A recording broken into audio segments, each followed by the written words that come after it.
Some people say we need a third party. I wish we had a second one. Jim Hightower, American syndicated columnist, progressive political activist, and author.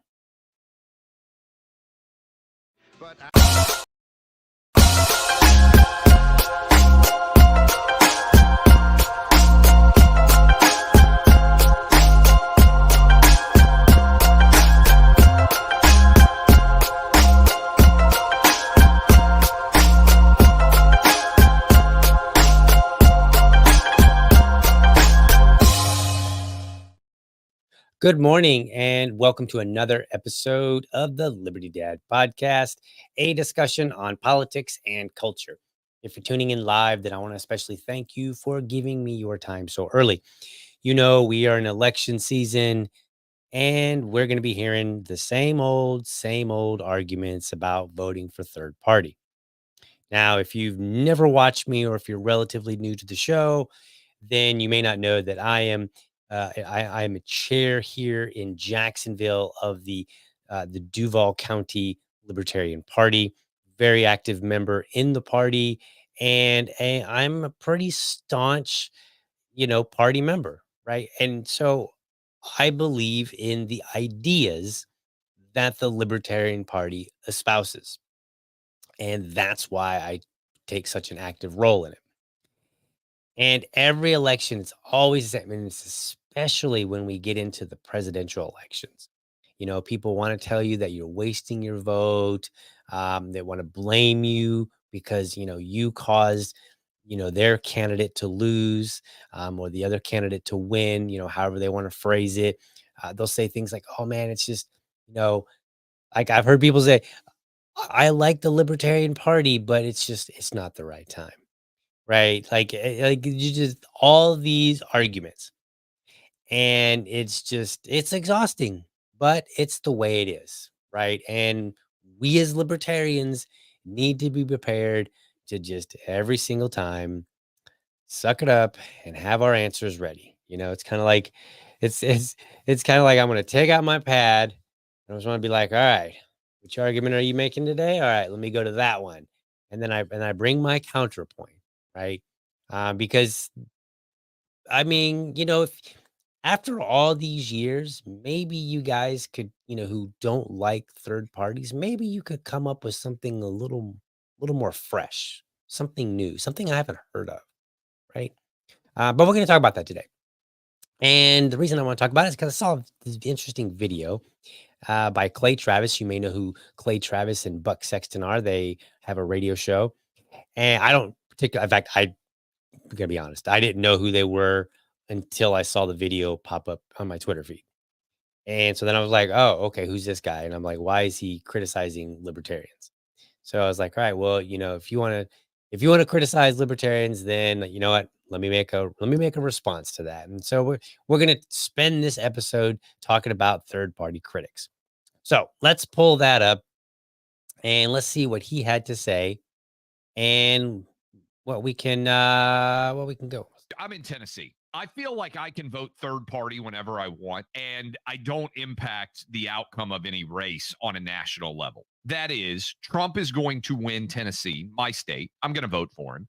But if I were inclined to vote third party, it wouldn't matter because it's the difference between Trump winning by 30 or 33. It's not changing the overall trajectory here. But if you're in a swing state and you vote third party, in my opinion, you are not making an adult decision, because part of life is making difficult choices.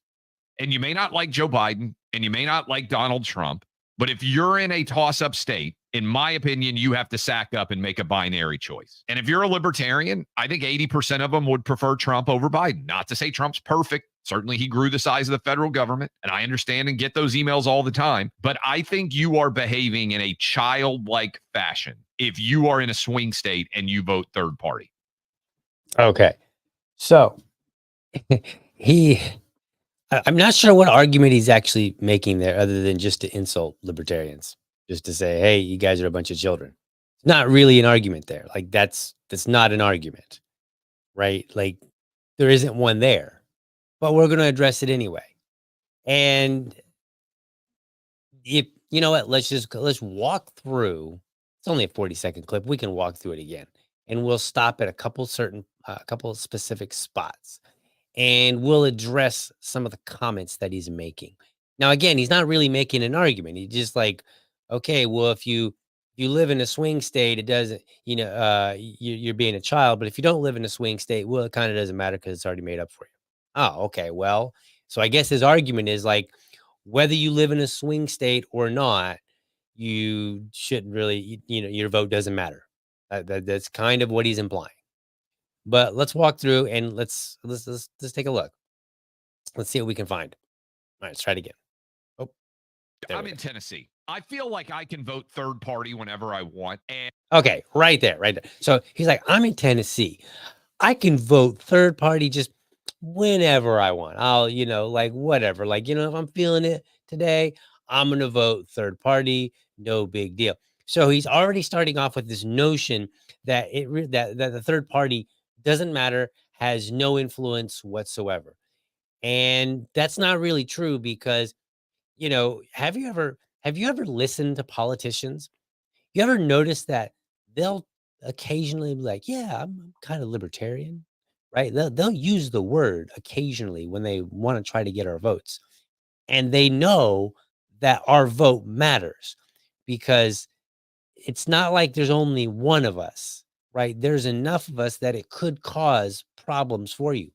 But more importantly, it could cause problems for the down ballot candidates.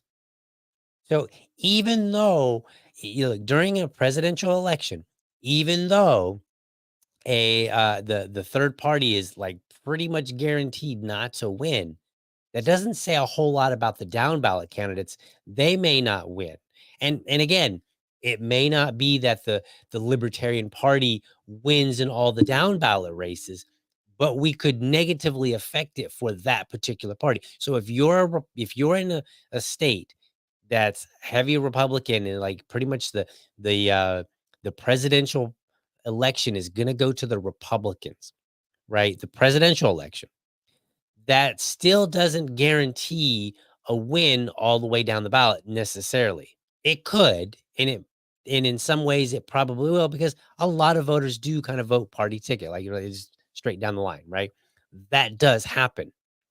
But it's not a guarantee necessarily, especially when there are tight races. Okay? Because somebody might be there could be libertarians who will end up voting for a Republican president, but then they will vote for maybe a libertarian candidate down the line. Right. So so we are important.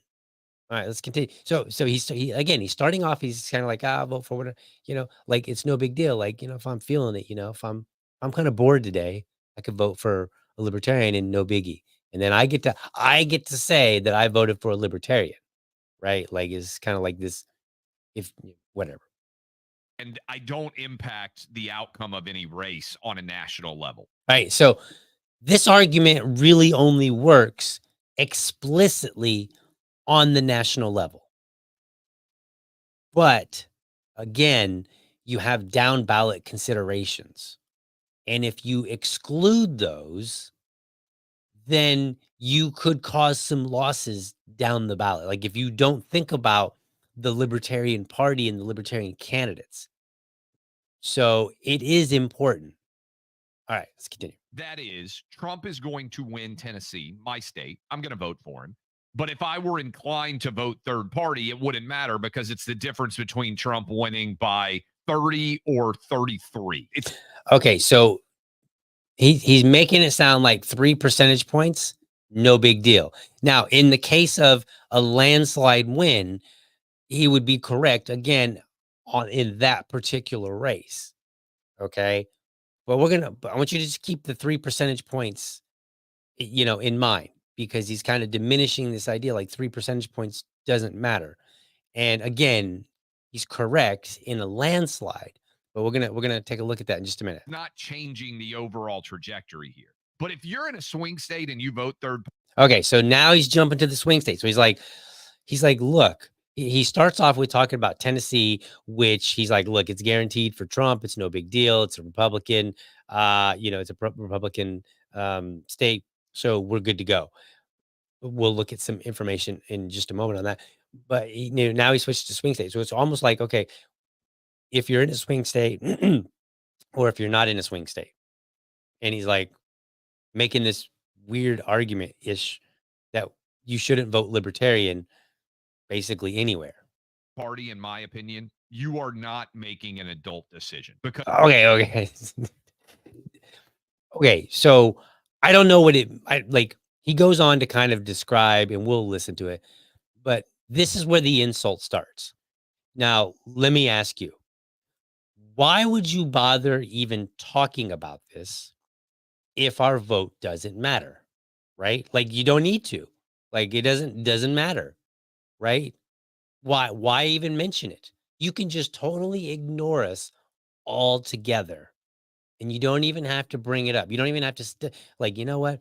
Those libertarian voters, who cares about them? They're not going to affect the election. It's a guaranteed win, 30 to 33, blah, blah, blah, blah, blah. Or we do matter and you need to talk about it. So if we do matter, do you suppose that calling us children will work in your favor? Like, did you think that just saying, "Oh, you're acting like a bunch of children," and I'm going to go, "You know what? You're right. I need to make adult decisions. And since I need to make an adult decision, I'm going to listen to the rest of your clips so I know what an adult decision is." part of life is making difficult choices. Oh, is it now? A difficult choice. All right. Let's see where you go with this. And you may not like Joe Biden and you may not like Donald Trump, but if Okay, so it's not about who I like. I don't even know either one of these men. Okay, I've never met them.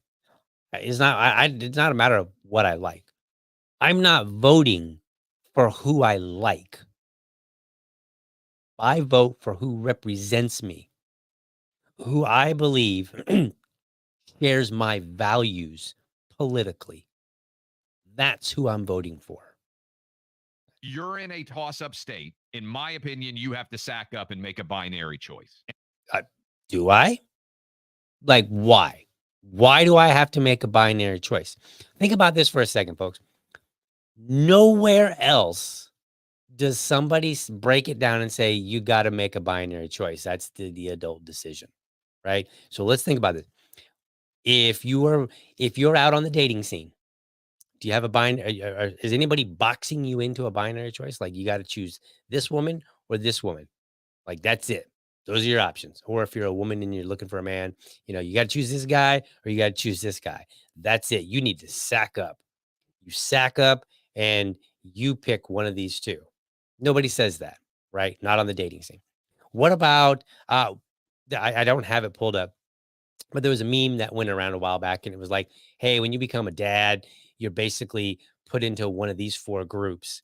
And it showed different tool brands, right? It showed Ryobi, Milwaukee, DeWalt, and what was the last one? Makita. And it was like, it's like separates you into like one of the 4 houses of Harry Potter, right? It's like with tools, you have choices, right? It's not a binary choice. Like you could be like, hey, I'm a Ryobi man, or I'm a DeWalt man. By the way, I am Team DeWalt. You could say I'm straight up Milwaukee all the way, right? Like, Makita. Like you have these choices for your tools. Like nobody tries to box you in and say, if you want to be a real man, you're going to choose either this one or this one, right? If you're going to be a real woodworker, you're going to choose this tool or this tool. Nobody says that, right? When you go to the grocery store and you're like, man, I'm really hungry for some peanut butter. Have you seen how many choices there are for peanut butter? Like there's a bunch of choices. Like no, and if you go down every aisle and you look at virtually anything, there are a multitude of choices. You are not boxed in at the grocery store. You're not boxed in at which tool you prefer to use as a dad or a man or however you want to look at it, right? You're not boxed in on your dating choices down to a binary decision. Like if you want to buy a house, nobody's like, you got to buy this house or this house. You can rent this apartment or this apartment. Like nowhere else in our entire world are we forced into two decisions because that would be the adult thing to do. No, what we have choices. And those choices ensure that we get whatever it is that we're looking for. And it should be, we should look at it the same way in politics. We should look at it and say, you know what? That person doesn't represent me, and that person doesn't represent me. But this person does. Now, if there's not a candidate, then sure, that's your options, right? You choose from your options. But if there is an option, then we play it like the free market. And the free market has provided us a multitude of choices everywhere. I want you to think about this. What's more important? Peanut butter or who you elect to represent you and literally pass legislation? What's more important? Is peanut butter more important that we should have different choices? Now that I mean, I realize I get it. You go to the grocery store and you might look at the peanut butter aisle, and you might see like there's like 50, right? Am I saying that we need 50 different candidates? No, that seems like it would be an absurd number. Now, what is the right number? Well, I don't know. I don't think that 2 is the right number. I mean, think about it for a minute, folks. I want you to for you people out there. Yeah, that's right. I said you people. For you people out there who are like, well, you need to sack up and choose a Republican or a Democrat. I want you to think about this for a moment. And this is one of the reasons why I'm a libertarian. The Republicans will put out some legislation. They'll be talking about it. We need to pass this bill. And the Democrats will throw a fit and they'll be like, "Oh, that's a terrible bill. You shouldn't pass that bill. Here's all the reasons why that bill is a bad bill." And then when the Democrats get into power, what do they do with all those past criticisms? Nothing. They leave it in place. So then when the Democrats put forward a bill and they're like, we need to pass this bill because of all these reasons, the Republicans do the same thing. They say, well, we can't pass that bill. That bill's bad because of this reason and this reason and this reason, right? But then when the Republicans get into power, do they roll back that bill? No, they do not. They run with it. And both parties do this consistently. So the real question here to ask yourself is, are you really getting a choice? Because yeah, sure, you voted for the Republican candidate this time. You are a good, solid adult. You made an adult decision to vote for the party that complained about legislation the last time. And then when they got into office, they didn't do anything to reverse it, right? Yeah, you might get some executive orders reversed, but you don't really get legislation reversed. The biggest reversals that we see tend to come from the Supreme Court, right? Like the Supreme Court says, like, yeah, you know what? These citizens challenged it. And it turns out maybe we need to overturn this previous decision. So, like the citizens are the ones that are having the bigger impact on reversing things, not the party that you told me I should vote for because it would be the adult thing to do. The adults in the room seem to be the citizens and the judicial branch. And I don't mean that in its fullest. I just mean in the context of if I don't like what somebody else did and I need to, and I think it shouldn't have been put into place in the first place, then the obvious answer is I should seek to remove it once I get that authority. And they don't. Neither one of them do it. Or when they do, it's on something small and kind of insignificant. Like, remember the Obamacare bill? Man, Republicans were all about that one. Like, oh, that's a bad bill. What bill did they have that was in response to that? What legislation did they provide that said, here's a better idea? This is gonna better address the needs of Americans. They didn't. They didn't put forward one. And when they got into power, did they roll it back? Nope. Did they make it even as a shred of an attempt? Nope. They didn't.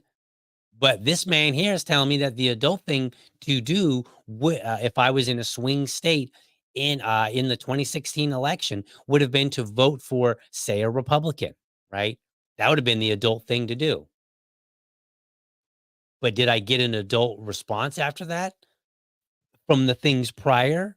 Nope, we just kind of ignored them. And this is why this is why many people are libertarians, because we look at it, we say, you don't even have a two-party system. You really have a uniparty. You have one party. They just play off of each other. That's all they do. So you're telling me that the adult decision here is to just go with one of the two parties that pretends to oppose the other guy until they get into office, and then they just move along and they move forward, and they don't worry about all the past things that they criticized. Like, don't those things don't matter anymore, right? Like, and it's funny because in business we see this happen all the time, right? You like new management, new rules. Right? We saw that with Twitter. Elon Musk did more with Twitter when he became the boss. He did more to change Twitter than the Republican or Democratic parties do when they get into office and get power at a national level. Like, and I mean from the historical stuff. I mean, there's always changes going forward. So we're not talking about that. We're talking about, like, remember, like, he complained and he said, "Hey, there's problems on Twitter." And he's like, "I'm gonna buy it and then I'm gonna make changes." And then he did. He undid some of the things that existed. And Republicans and Democrats, they say the same thing, like, "Oh, the Republicans have ruined, they're ruining this country. We gotta make America great again," right? Whatever slogan they're using. And then they get into office and all they do is just add to the legislation, but they don't remove past legislation. Is that an adult thing to do? To go in and say, "Well, I was complaining about all of these things, but instead of rolling them back and fixing them, putting in something better, I'm just going to continue on my merry way and worry about the next new thing." That's the adult decision. Pardon my skepticism. And if you're a libertarian, I think 80% of them would prefer Trump over Biden. Not to say Trump's perfect. Certainly, he grew the size of the federal government. And I Ah, imagine that. He grew the size of the federal government. Kind of like, he kind of did this thing, but no big deal. Like, it happens. He, I know you prefer him over this guy. understand and get those emails all the time, but I think you are behaving in a childlike fashion if you are in a swing state and you vote third party. Okay. So, like, he didn't make any argument whatsoever. There wasn't an argument there. He just like, "You're being a little child." No, I'm voting for who best represents me. And the person that best represents me is the person that's going to seek to undo the things that I've been complaining about for years, not the person that's just going to add to them and then say, look what I did. That's not being an adult. That's just being a child. In fact, that's not even making a hard. He said, you need to make tough decisions as an adult. Yes. And sometimes those tough decisions are to say, you know what? This was a bad idea. We're removing it. We're getting rid of this idea because we complained about it. We said it was a bad idea. We lost, but now we won. And we're going back and we're going to make some corrections. We're going to undo this negative and terrible thing that we complained about. Because otherwise, what was the point of complaining about it? Right? That's all it was. So I saw that video and I was just like, "Oh, again, really? Okay. All right. So, what are some other objections that people have? Well, a lot of people will say, like, well, DL, it's a wasted vote. Is it though? I want you to think about it. If my vote is so wasted, why do you care so much? Why, like, oh, you're voting libertarian? Cool. Just say that because it's wasted, right? Doesn't matter. Or it does matter. And you know deep inside your tiny little heart that my vote actually isn't wasted. Otherwise, you wouldn't bother saying something because it's not wasted. And the reality is, in America, you can vote for whoever you want for whatever reason you want. Now, I think that it's more proper to vote for somebody based on who represents you. That's how it was designed. That was the purpose of our system, was to get proper representation. We talked about it. We have slogans like no taxation without representation, right? Like representation was a big deal in the founding of our country. However, you can vote for whoever you could just be like, well, this guy's younger. I'm voting for him. You could say, well, this person is more attractive. I'm voting for them. This person has a more attractive wife. I'm voting for them. This person's brand new. They've never been in politics. I'm voting for them. You can vote for somebody for whatever reason you want, which means it's not a wasted vote because you're voting to satisfy the purpose of you voting in the first place. That's what you're doing. It doesn't matter. Now, it would be worthwhile to say, hey, I think you should vote for this reason, and then try to convince your fellow man or woman, right? That's fine. That's a fair thing to do, to say, like, let's try to convince you to vote for a different reason, right? Because and if we did that, then I think you might see, yeah, I mean, you're not going to see a deluge of people changing how they vote, but I think you'll start seeing a little bit right here and there. If people, because that's what I did initially. My vote when I was younger, I grew up in a Republican conservative home, and my vote went to Republican conservatives, conservative Republicans. And that's just like, that's what I did. I was raised as a Republican. I voted Republican. And so I vote based on how I was raised, what I knew to do. And then eventually I started coming into a different rationale for why I was voting. Hey, you know what? I'm going to vote because there are certain issues that I care about. And I want somebody that represents me on those issues. And so I started voting differently. And now I'm a libertarian. I vote libertarian because I don't feel like the Republicans or the Democrats represent me. All they do is try to get my vote and move along their merry way.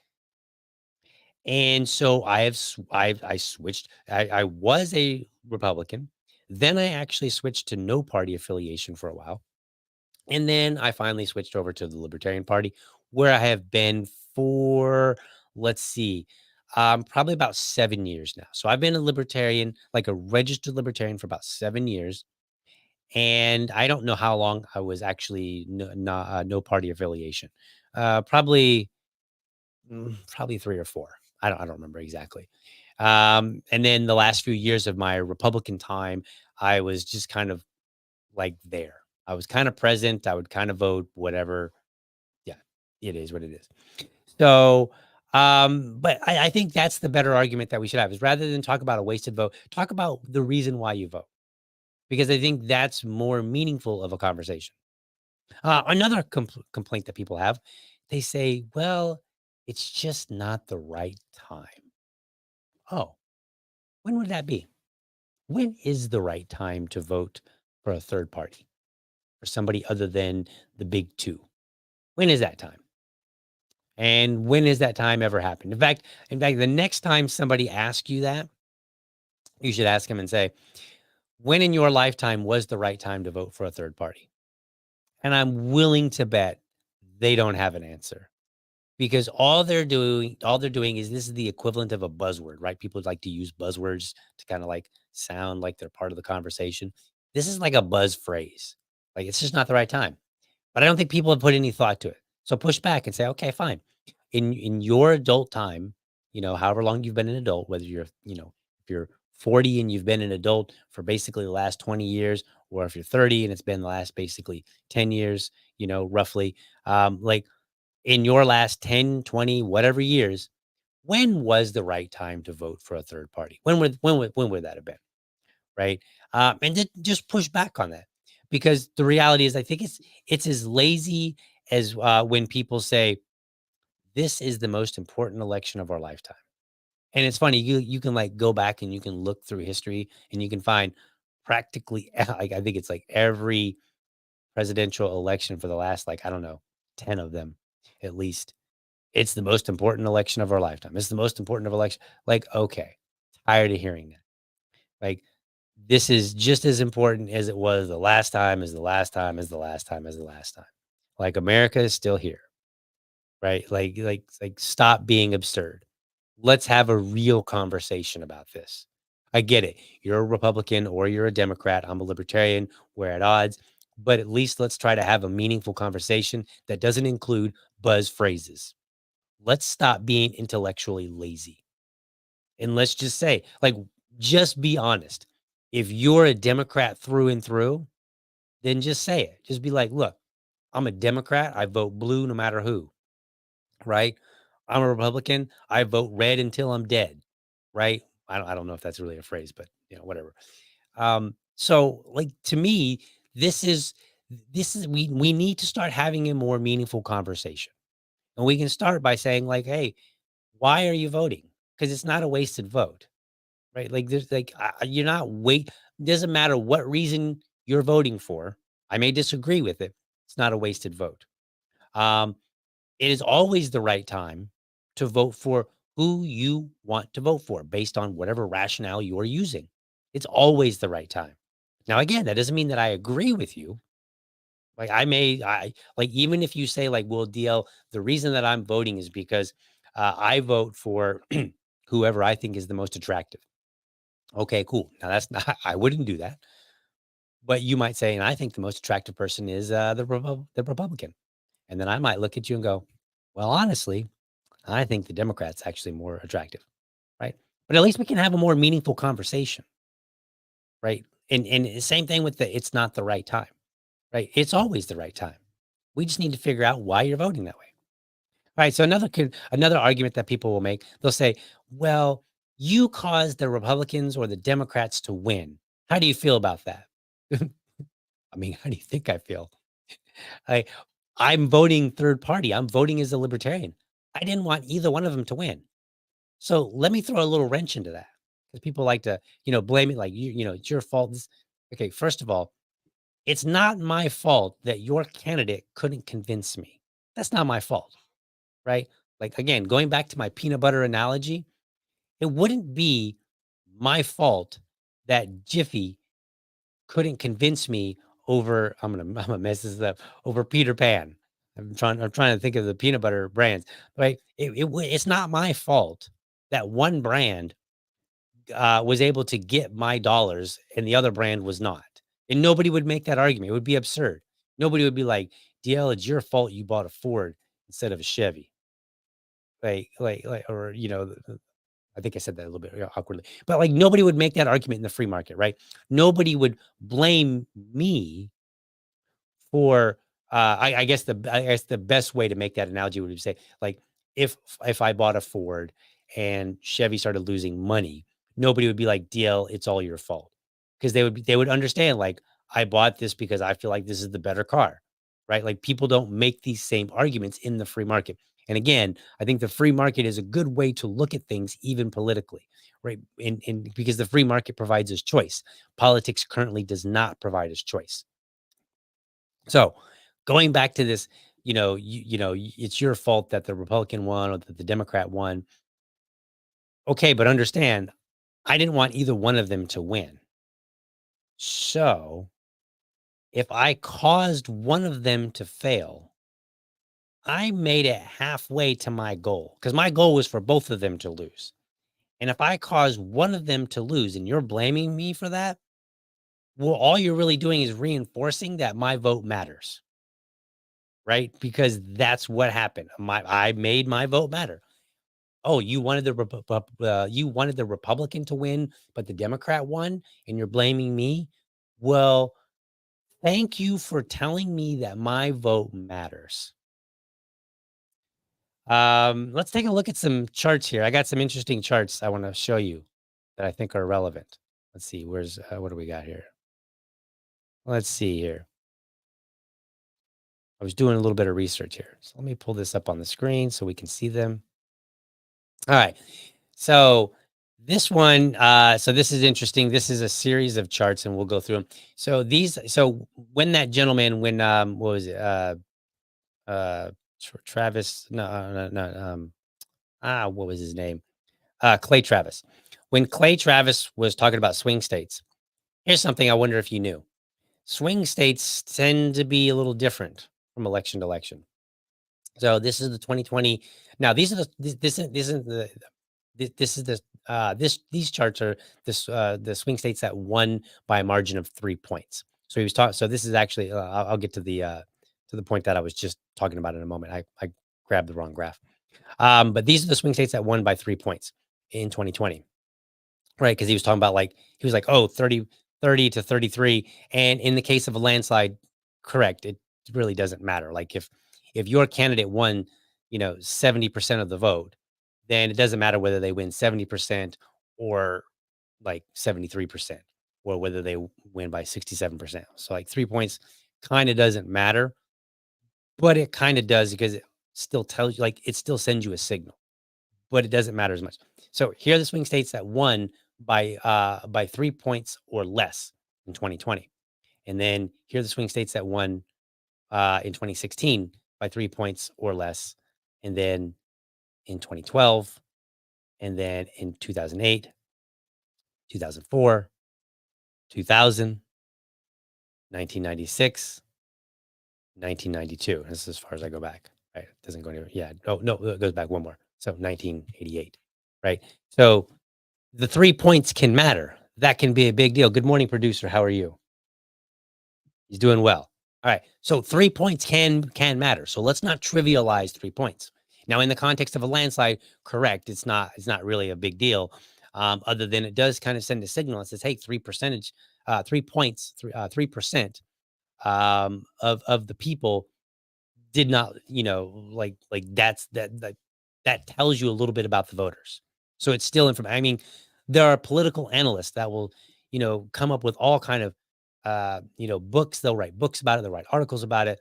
That they're really all into this, and they will never tell you that 3 points doesn't matter, or like in the context, like, it doesn't tell you something. It tells you something, and any candidate worth their salt is paying attention.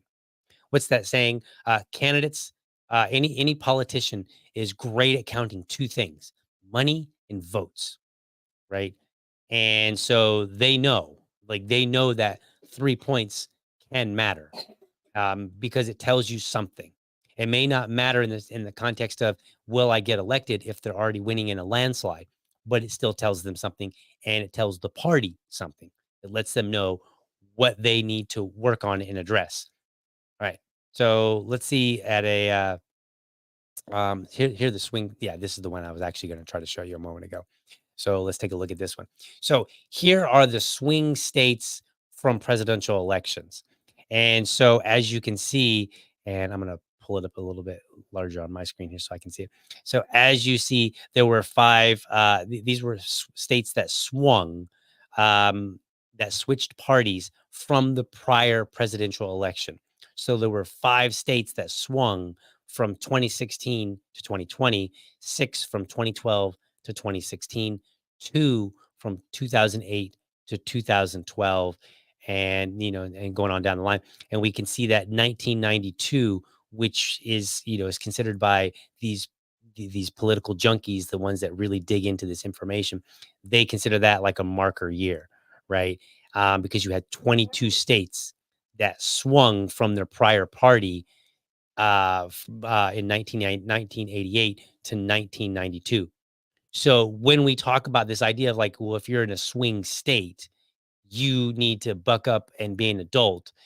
Okay, so do you just don't have to be an adult? Like it's like you have to be an adult based on whichever the way the wind is blowing, rather than saying you should be an adult and vote for who best represents you or for whatever reason that you choose. That's being an adult, and sometimes it means making a hard decision, right? Because I want you to think about it. Again, going back to this absurd analogy of like, or example of if I were voting based on looks, I might be making a hard choice. I might say, man, I really like the policies of guy A, but I think that guy B looks much better. So I'm gonna make this tough adult decision based on why I think why I think voting this way is best for me, and I'm gonna vote this way, knowing that I could be voting some catastrophe in, right? Like that. Like to me, that's what it means to make a hard decision. That's what a hard decision is. It's not a hard decision if there's no consequences, and there's only consequences when you're voting or when you're doing something in a way, when you're committing to an action that may have negative results, right? Like it's I can't tell my son here, these are how you make adult decisions if I'm just going with whichever way the wind blows. I am telling him sometimes as an adult, you make a hard decision. You know that, hey, I'm not going to affect the outcome of this presidential election, but I firmly believe that this is the best candidate. So therefore, that's where I want my vote to go. And so you're going to make a hard decision and you're going to vote based on, the principle that you have defined for yourself. And that is a more consistent way of being an adult than just simply saying, well, if you're in a swing state, because as we can see, the swing states have kind of changed. If we're defining, there's no solid definition of a swing state, but if you're defining a swing state as a state that is flipping or that has flipped from or is going to flip, right, from the last election, the last presidential election, then we can see that it kind of goes up and down. We had 22 of them in 1992, but then in 2012, we only had two. They were relatively consistent. So, I don't think that this adult, like, even if we're going to treat this, you're acting like a child argument as an actual argument, which I don't think it is. Okay, fine. We'll do that. But then when we look at the data, it doesn't even make sense, right? It's not a consistent way of voting or making decisions. And that's what part of being an adult is determining what your principles are and then acting upon them. All right. And then I thought this graph here was kind of interesting as well, this map here. So we'll cut to that. And so this one just kind of shows you this since 1998, or I'm sorry, 1988, 20 states in Washington, D.C. have voted for the same party in every presidential election. So these are the states that are consistently Republican and consistently Democrat, right? Period. And so again, like you have all these states that kind of swing back and forth depending on the year. And then some of them stay, red from year to year over time. And, again, you could look at them. Well, I don't have the chart I had just showed the 3% differences, the ones that won by 3%. So they didn't really show you the actual states that were considered swing states in that particular election. But again, we can go back and we can look at the that graph. I can pull that back up one more time. We can see that it changes over time. So again, I don't think that this argument makes sense, and I think he's just I think he's just insulting people, and I'm not sure if he realizes that by insulting people, I'm not coming to his position because we're not having a meaningful conversation.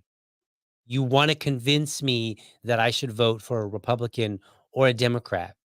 You can start by stop insulting me and stop pretending like you have an argument. Telling me it's a childlike way of approaching voting, that's not an argument. And you're not going to convince me. And we know darn well that my vote matters because otherwise you wouldn't be talking about it. I don't talk about things that don't matter. On this podcast, you don't hear me like you have never heard me talk about the Taylor Swift drama that was going on because to me it didn't matter. It was not important. So I didn't talk about it. Now for other people they felt it was important so they talked about it, right? I talk about things that I think are important. You talk about things that you think are important. And if you talk to me about my vote, then clearly you think my vote is important. And so therefore it's not a wasted vote. And so therefore you should probably start by saying something other than you're not an adult, you're just a child. Right? Do you see how this logic is working? And so um that's basically what I have today. This is me addressing third party critics. Do I know that the presidential election is not going to go to a libertarian? Yes, I'm already well aware of that. So now that we've got that out of the way, now you can try to address why I'm actually voting for a libertarian. And one of the reasons, like I said earlier, is that what I started seeing was that the Republicans would complain. I was a Republican for a long time, and I would see that they would complain about things, but then when they won, they didn't do anything to undo the things that they complained about. And in many cases, they went along with it. And, like, and so, like, that was a problem for me because I was like, well, you complained about it. You got me to vote for you because of that. But then you didn't change it. You just went on to other stuff. And so eventually I started seeing, like, that's not how I want my vote, which is valuable, to be treated. I want my vote to be treated like it's important because it is. And I'm not going to give it to you if you're not even going to make an attempt. And I get it. Like, it's not that you win all, the majority seats in the House and the Senate and the president. It's not like well, okay, if you won all that, then you have a lot of power. But like, just because you win the presidency doesn't mean that all of a sudden that you're just going to start making changes left and right. I totally get that. Right. But I don't even see them trying. And we see, look, I do bill reviews on the show. Republicans and Democrats, they're good at putting forward bills all the time. You guys keep me busy. Like I can't even keep up. I can't even I can't keep up in my own state. I can't even really keep up in my own city. So you can put out the bills out there and you can put forward bills and say, "Look, remember that thing I campaigned on and I complained about? Here's the bill that addresses that. Here's the bill that undoes, if passed, will undo what the previous person did, what the previous candidate, what the party had voted in the last time. But I'm not seeing that. I just see fresh new bills TikTok bills and all these other bills. Where are the bills that roll back Obamacare that say, here's a comprehensive bill? I mean, you guys have omnibus bills for everything else in the world, but you can't come up with okay, fine. The Democrats beat you to the punch, right? I'm just using that as a good example. There are plenty of bills that we could talk about, but okay, fine. The Democrats beat you to the punch, guys. You didn't have something ready, and you got caught off guard, and you're determined that that bill was a bad bill and that we needed to undo it. So, now it's 2024. Do you have something now? No, you don't. And ever since then, you haven't had something, right? And this is part of the problem. This is why I'm not a Republican or a Democratic voter, because They just basically play with each other. They ping pong back and forth. It's like it's like they're playing this game, this volleying game, where they send a volley over and they send another, and it just keeps going up and up and up. And what is up is the amount of legislation that I have to live under, and you guys don't keep rolling it back. So no, I'm not going to vote for you, because it's just like if I vote for the Republicans, it's by proxy a vote for the Democrats. And if I vote for a Democrat, it's by proxy vote for the Republicans. Because at the end of the day, neither one of you are really undoing the other's stuff. You're just going along with it, which tells me you didn't really have a problem with it in the first place. Excuse me, folks.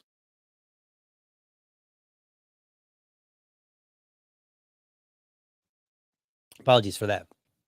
Still dealing with the residual cough and throat soreness from being sick. So if we want to have a conversation about being an adult, how about this conversation? And I'm going to close. The adult conversation is to meet me where I am. And that doesn't matter who you are. If you're a Republican and you want to convince me to be a Republican, then you need to meet me where I am, not where you think I am, not some made up version of it. Right? If you're a Democrat, same thing. If you're a libertarian, same thing. Woo. Apologies for that. It's good timing on the voice, I guess. So meet me where I'm at. That's the adult way to have a conversation. All right. Let's see. Got a comment here. Let's address this comment. Is America really still here? You know what? I believe it is. I believe that America's still here. Americans still have the power to do things. Why? Because we think about this conversation, this very conversation, a fight for people voting for third party. That tells you that, yeah, America's still kind of here. Like, it may be hanging on by a thread, but we're still here. There is power to change things. Because at the end of the day, there's a quote by Richard Hofstadter. He's an American historian and public intellectual. He said,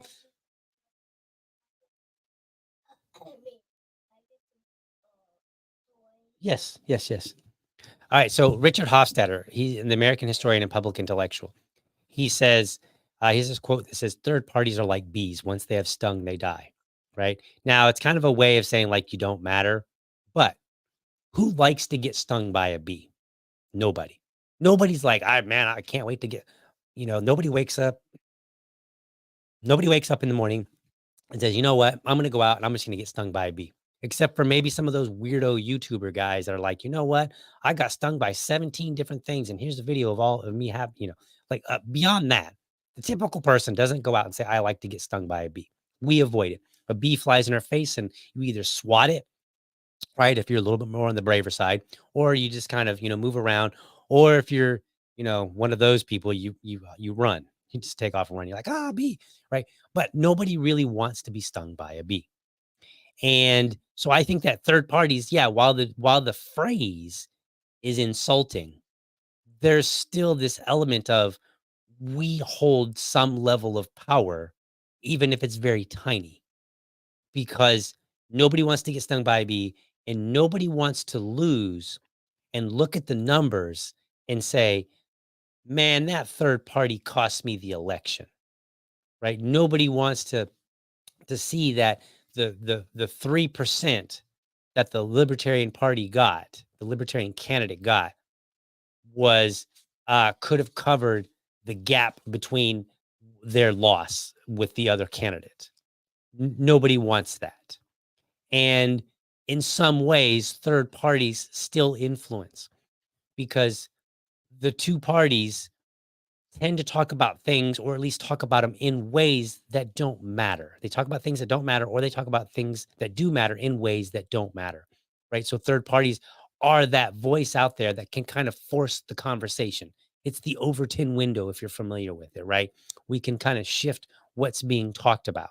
And this is what I meant when I said earlier on that you see sometimes candidates will be like, yeah, I've kind of libertarian, like love, and they'll claim to be a libertarian, or they'll claim to be about liberty and stuff like that, because they understand that these things matter. So yeah, America is still really here. It may not be what it once was, which I think would be a very fair statement, but it is still here. And third parties, the message to you, keep fighting, all of you. Now I'm specific to the Libertarian Party, but all third parties should be fighting because the votes do matter. And these candidates don't want to lose to one of your candidates. And the things that you say can influence candidates. Maybe a little bit less so at the federal level, but definitely at the lower level. But the federal level, and we're not going to go into it because, closing time here, but the federal level, I don't think is still without, outside of the scope of influence. It doesn't mean that we're going to be, it's not like we put up a candidate and bam, we're influencing the election like crazy. Um, but you only have to influence it enough.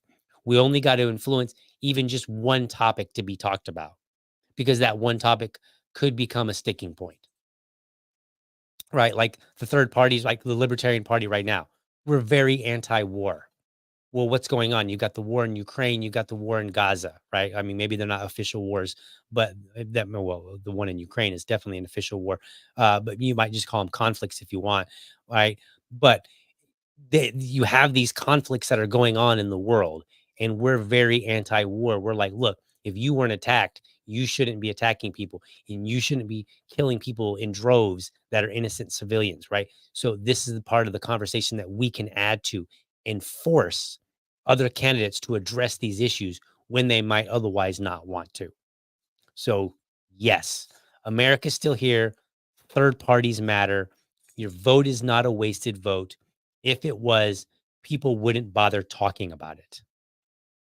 And if my vote causes your candidate to lose, don't come to me like that's an insult.